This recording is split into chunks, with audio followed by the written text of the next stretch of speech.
geste d'un toit viendra mon secours. Viens semer dans mon âme le grain de l'amour. Je traverse un désert et je meurs de soif. Montre-moi le mystère qui garde la foi. Bonjour, bienvenue à votre émission La Victoire de l'amour en ce samedi 6 avril. J'espère que vous allez bien. On rejoint tout de suite pour sa chronique l'abbé Stéphane Roy et à l'homélie, ce sera notre ami Emmanuel Zétino.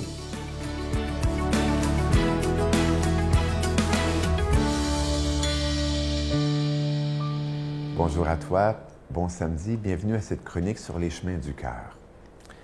Tu sais, j'ai appris ça trop tardivement dans ma vie, mais les écrivains, les romanciers,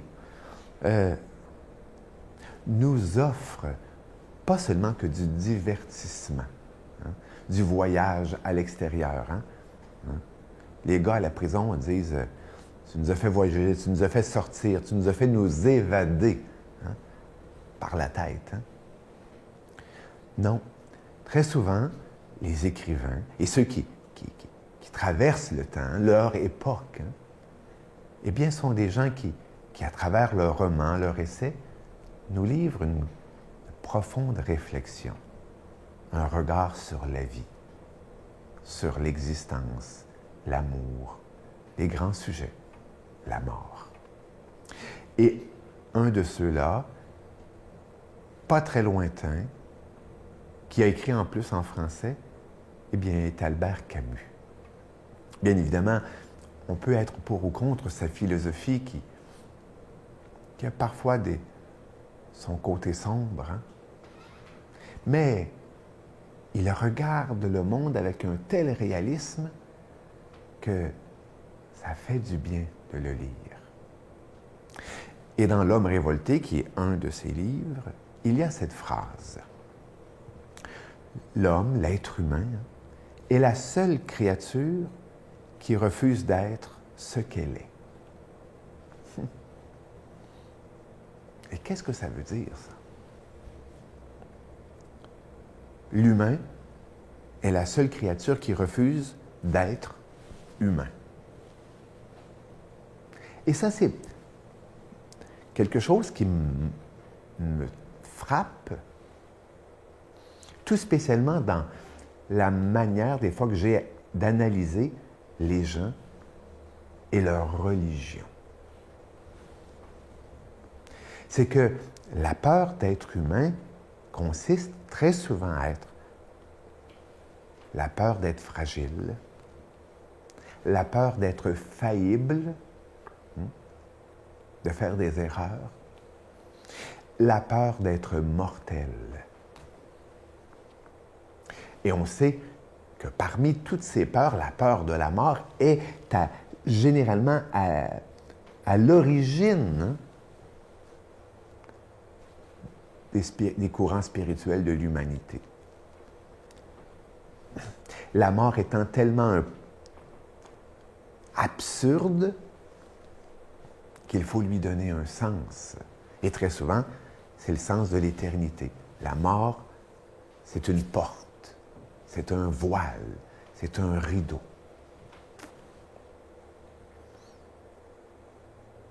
Et parfois, on a tellement cette peur d'être humain qu'on va vouloir être autre chose qu'être humain. Et pourtant. Alors, sur ce dimanche de la miséricorde que nous allons fêter demain, je t'invite à méditer là-dessus et ne pas avoir peur. Notre Père qui es aux cieux, que ton nom soit sanctifié, que ton règne vienne, que ta volonté soit faite sur la terre comme au ciel. Donne-nous aujourd'hui notre pain de ce jour. Pardonne-nous nos offenses, comme nous pardonnons aussi à ceux qui nous ont offensés. Et ne nous laisse pas entrer en tentation, mais délivre-nous du mal, car c'est à toi qu'appartiennent le règne, la puissance et la gloire pour les siècles des siècles. Amen. Je continuerai à croire même si tout le monde perd espoir. Je continuerai à aimer, même si les autres parlent de haine. Je continuerai à construire, même si les autres détruisent. Je continuerai à parler de paix, même au milieu d'une guerre. Je dessinerai des sourires sur des visages en larmes et je tendrai les bras à ceux qui se sentent épuisés. Oui, je continuerai à croire.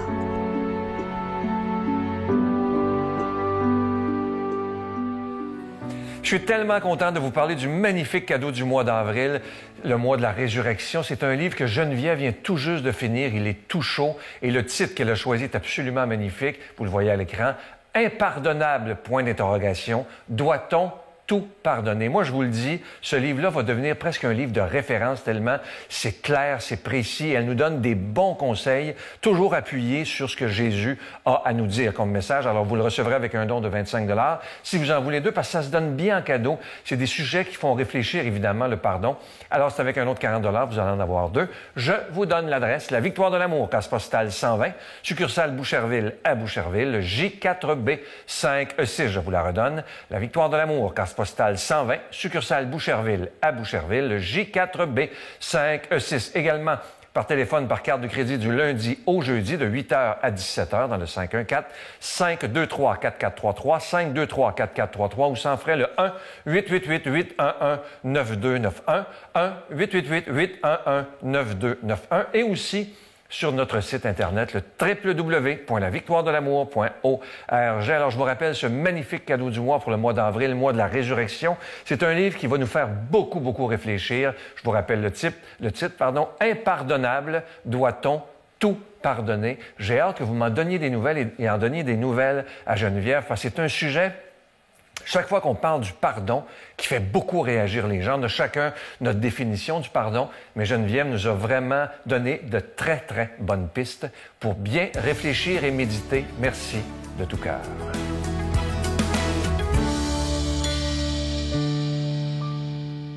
Mon Dieu, donnez-moi la sérénité d'accepter les choses que je ne peux changer, le courage de changer les choses que je peux et la sagesse d'en connaître la différence. Amen.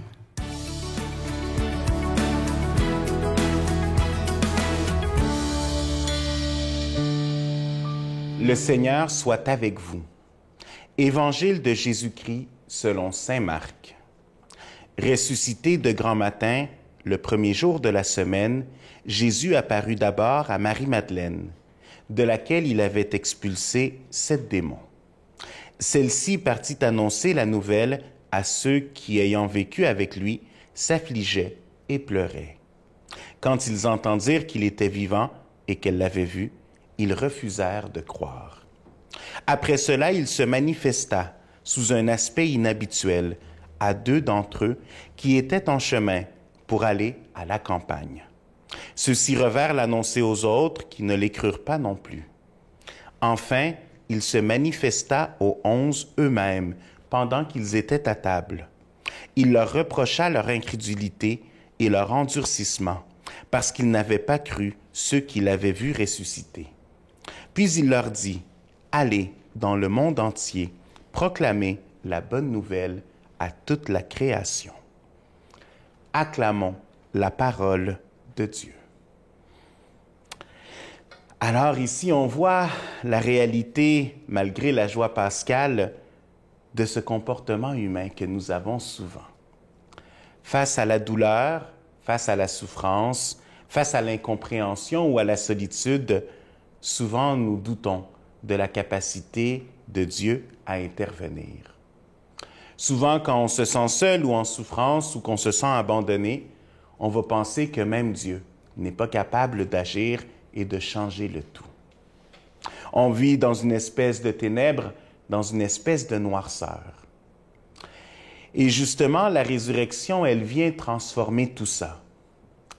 Nous avons déjà, depuis la semaine dernière, célébré la Pâque, cette résurrection. Et quand on célèbre la veillée pascale, c'est comme ça qu'on commence, dans les ténèbres. Les ténèbres du soir, les ténèbres de la nuit. Et là, on allume le feu nouveau.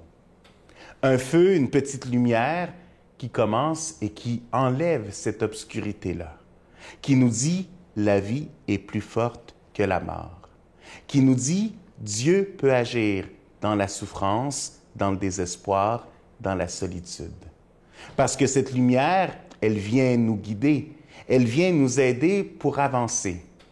Et même dans la liturgie, quand on fait justement chacune des lectures, on nous suggère de ne garder que le cierge pascal allumé. Cette lumière qui vient donner justement sa lumière à toutes nos obscurités. Et après ça, quand on échange cette lumière-là, c'est là où on voit que vraiment la lumière peut triompher. Je vous partage une prière de Saint John Henry Newman. Il dit « Dans les ombres qui m'environnent, conduis-moi. La nuit est sombre et je suis loin de mon foyer. Conduis-moi, je ne demande pas à voir les horizons lointains. Un seul pas à la fois, c'est assez pour moi. Conduis-moi, ô très douce lumière. » Et c'est vrai que dans cette prière, bien, Saint John Henry Newman a quand même raison. Souvent, quand on demande un signe à Dieu, on demande justement un signe et une lumière pour les grands horizons, pour ce qui s'en vient, dans les années à venir, dans la vie qui s'en vient. Et parfois, le Seigneur nous allume pour que nous marchions pas à pas, et ça, nous sommes incapables de le reconnaître. Souvent, on demande dans les grandeurs, alors que dans la petitesse, on a de la difficulté à voir les signes de sa présence, les signes de son amour. Et c'est là où, dans la célébration de la résurrection, vient également un autre moment important, et c'est la célébration des baptêmes. Parce que comme communauté, nous accueillons ces croyants qui, justement, souhaitent recevoir cette lumière de Dieu dans leurs ténèbres. Et c'est là où c'est important de vivre ces moments-là en communauté et de voir comment la vie engendre la vie. Parce que, justement, comme baptisés, nous témoignons de cette lumière. Et comme baptisés, nous voulons qu'une autre personne qui va recevoir son baptême, et le samedi saint, c'est surtout des adultes qui ont fait ce cheminement et qui, avec ça, nous accomplissons également la mission que le Christ nous dit, proclamer la bonne nouvelle à toute la création. Donc, comme communauté, nous avons cette responsabilité-là envers ces personnes qui découvrent le Christ et qui veulent resplendir de cette lumière. Donc, célébrer Pâques, célébrer la résurrection, c'est se rendre compte qu'en effet, Jésus est capable de venir illuminer chacune de nos ténèbres. Laissons de côté ce comportement qui met en doute l'action de Dieu. Grandissons dans cette confiance, dans cette miséricorde de Dieu. Et moi, je vous bénis au nom du Père et du Fils et du Saint-Esprit. Je vous salue Marie, pleine de grâce. Le Seigneur est avec vous. Vous êtes bénie entre toutes les femmes, et Jésus, le fruit de vos entrailles, est béni. Sainte Marie, Mère de Dieu, priez pour nous pécheurs, maintenant et à l'heure de notre mort. Amen.